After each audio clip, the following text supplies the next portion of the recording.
क्या हो दोस्तों, यदि आप महाकुंभ स्नान करने जाए और रास्ते में ही आपको एक ऐसे अघोरी की आत्मा से सामना करना पड़े जो इंसानी मांस को कच्चा चबाने के लिए बेताब हो, तो दोस्तों प्रयागराज में घटी एक ऐसी ही घटना का जिक्र करने वाला हूँ। तो दोस्तों बांध लो बोरिया बिस्तर और चलते हैं इस बार के महाकुंभ में।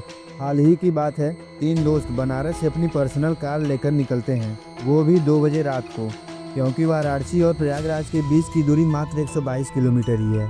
वो लोग सोचते हैं यदि हम 2 बजे निकलेंगे तो रात को रास्ता बिल्कुल साफ रहेगा और हम लोग सुबह होते होते संगम पहुंच जाएंगे और स्नान करके पूरा दिन प्रयागराज घूमेंगे।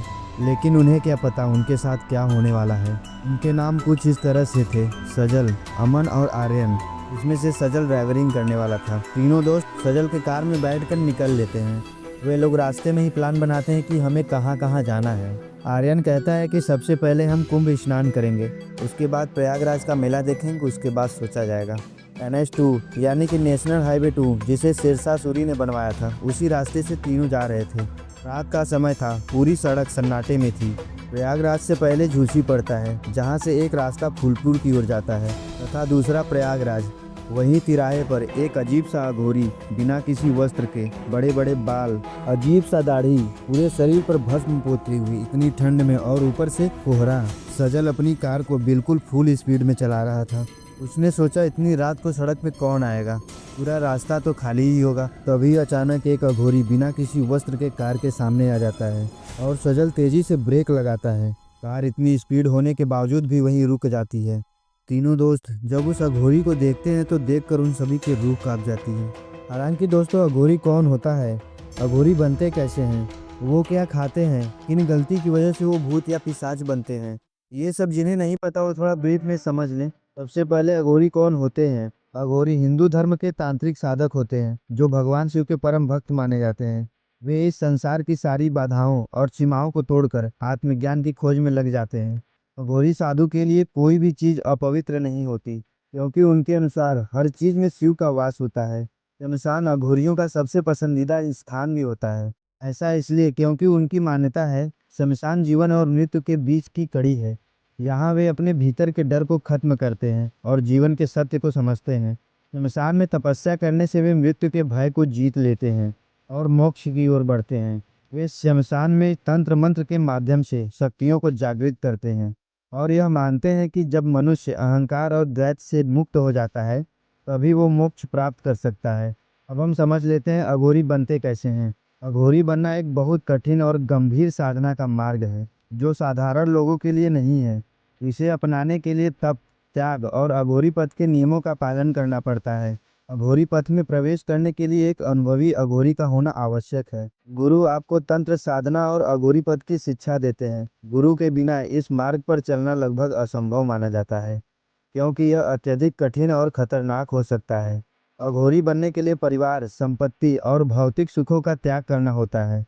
अघोरी साधु कठोर तपस्या करते हैं, जिसमें चिता की राख को शरीर पर लगाना, शमशान में ध्यान लगाना, कठोर व्रत और अनुष्ठान करना। अघोरी बनने का मार्ग बहुत कठिन और जोखिम भरा है। यह साधारण जीवन शैली से पूरी तरह अलग है और केवल उन्हीं लोगों के लिए है जो गहरी आध्यात्मिकता और त्याग के लिए पूरी तरह समर्पित हैं। अगर आप लोगों में से किसी का भी अघोरी के मार्ग पर चलने का विचार आए तो बिना अनुभवी गुरु के मार्गदर्शन के इसे न अपनाएं। आपके मन में एक बात और खटक रही होगी, आखिर अघोरी बाबा या नागा बाबा खाते क्या होंगे। आपने कहीं न कहीं किसी तरह से सुना होगा कि वो जली हुई चिता का मांस खा लेते हैं या इंसानों को ही खा जाते हैं। तो आपने सही सुना है। माना जाता है कि यूं तो अघोरी साधु इंसान मांस तक को नहीं छोड़ते, मगर वो गाय का मांस नहीं खाते। इसके अलावा वो सभी चीजों को खाते हैं। कहा जाता है कि मानव मल से लेकर मुर्दे का मांस तक खा लेते हैं।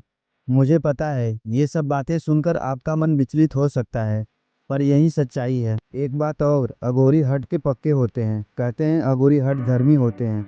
ये अगर किसी बात पर अड़ जाएं तो उसे पूरा किए बगैर नहीं मानेंगे। अघोरी साधु अपनी गुस्सा को शांत करने के लिए किसी भी हद तक जा सकते हैं। अधिकतर अघोरियों की आंखें लाल होती हैं। हालांकि आंखों की वजह से लगता है कि अघोरी हमेशा गुस्से में रहते हैं, मगर ये मन के काफी शांत होते हैं। हम लोगों से अघोरी संपर्क नहीं रखते, उनके साथ उनके शिष्य रहते हैं जो उनकी सेवा करते हैं। ये सब तो ठीक है, लेकिन किन गलतियों की वजह से उनकी आत्मा को शांति नहीं मिलती और क्या कमी रह जाती है उनकी दाह संस्कार में कि उनकी आत्मा भटकती रहती है। पहले तो अघोरियों का दाह संस्कार कैसे किया जाता है वो समझ लेते हैं। कहते हैं कि अघोरी साधु की मृत्यु होती है तो उनके शव को जलाया नहीं जाता है। अघोरी साधु की मौत होने पर चौकड़ी लगाकर शव को उल्टा रखा जाता है, मतलब सिर नीचे और टांगे ऊपर। फिर लगभग 40 दिन तक इंतजार किया जाता है कि उनके डेड बॉडी में कीड़े पड़े। उसके बाद मृत शरीर को वहां से निकालते हैं। आधे शरीर को वो गंगा नदी में बहा देते हैं, जबकि सिर के हिस्से को वो लोग साधना के लिए इस्तेमाल करते हैं। कुछ अघोरी सिर वाले हिस्से को साधना के बाद अपने पास ही रख लेते हैं, तो कुछ उसे गंगा में बहा देते हैं। ये सब करने के पीछे मान्यता है कि गंगा में उनके सारे पाप धुल जाते हैं। लेकिन सोचिए, उनका अंतिम संस्कार इस तरीके से न हुआ हो तो क्या उनकी आत्मा को शांति मिलेगी? नहीं, कभी नहीं मिल पाएगी। तो वो बनते हैं भयानक पिशाच, दैत्य, दानव, जो जीते जी इंसान को तो खा ही जाते थे। अब सोचिए मरने के बाद क्या हश्र करेंगे। तो वो जो अघोरी एक विकराल रूप में सजल के कार के सामने आया था, वो कोई आम अघोरी नहीं था। वो अभी पिछले कुंभ के संगम में नहाकर अपने सभी पापों को धुलने जा रहा था। लेकिन उसकी किस्मत को ये मंजूर नहीं था कि रास्ते में उसका एक्सीडेंट हो गया। हालांकि प्रयागराज के संगम में ऐसा क्या है कि लोग वहां पर अपने पापों को धुलने जाते हैं? जिन्हें नहीं पता वो थोड़ा ब्रीफ में समझ लें। महाकुंभ की कहानी समुद्र मंथन से जुड़ी है। जब देवता और मानव अमृत के लिए मंथन कर रहे थे तो अमृत कलश से अमृत की बूंदें पृथ्वी के 4 स्थानों पर गिर गई। प्रयागराज, हरिद्वार, उज्जैन और नासिक, इन्हीं जगहों पर कुंभ मेला आयोजित होता है। महाकुंभ के दौरान इन नदियों में स्नान करने से पापों से मुक्ति मिलती है और मोक्ष की प्राप्ति होती है। हालांकि ये अवसर बार बार नहीं आता, आपको जीवन में एक ही बार मिल सकता है, क्योंकि ये जो महाकुंभ है 144 साल बाद आता है। यह अवसर आत्मा को शुद्ध करने का है, तो आप लोग जाइए और आत्मा को शुद्ध कीजिए। महाकुंभ खगोलीय घटनाओं से भी जुड़ा है। जब सूर्य, चंद्रमा और बृहस्पति विशेष राशियों में आते हैं तो यह संयोग हर 12 साल में बनता है। इसी समय कुंभ का मेला आयोजित होता है। हालांकि कुंभ 12 साल बाद ही आ जाता है, लेकिन महाकुंभ 144 साल बाद आता है। यह मेला न केवल धार्मिक आयोजन है, बल्कि साधु संत, महात्माओं और श्रद्धालुओं के लिए एक आध्यात्मिक संगम है, जहाँ करोड़ों लोग एकजुट होते हैं। महाकुंभ केवल एक धार्मिक आयोजन नहीं, बल्कि हमारी संस्कृति और परंपराओं का जीवंत उत्सव है। क्या आप लोग इस बार जा रहे हैं? मैं तो भाई जा रहा हूँ, क्योंकि जीवन में बस एक ही बार चांस मिलेगा जाने का। बातें हैं अपनी कहानी पर। जब उस बाबा का एक्सीडेंट हुआ था तो वहीं पर एक दानव का रूप ले लिया था। अब ये तीनों दोस्त उस रास्ते में अकेले, आगे पीछे पूरा सन्नाटा छाया हुआ था। अब वो बाबा सजल पर डायरेक्ट हमला कर देता है।